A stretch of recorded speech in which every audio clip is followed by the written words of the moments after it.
با یکی از شاعران معروف تاجیکستان هم رابطه قوم خویشاوندی دارن.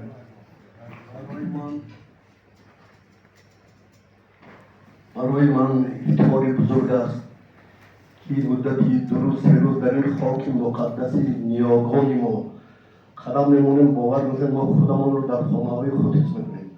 خیلی از صمیمیت شما سرمون با فلک است.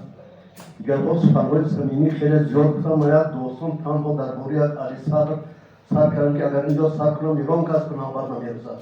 تنها 62 نسبت در یک همین است. لیکن من فقط دو بیت خونده میتونم برای شما. یک چند در این جهان ز خود پیدا شو، بر حسن و جمال زندگی شیدا شو. سینا نشوی هم از سینایی کنون، مجنون نشوی هم عاشق لیلا شو. آن دوست که دیدنش بیاراید چشم، و از دیدنش از دیده بیاساید چشم.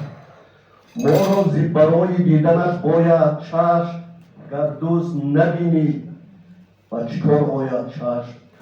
خنده کلی علمها را کشد، اتفاق مور فیلها را کشد.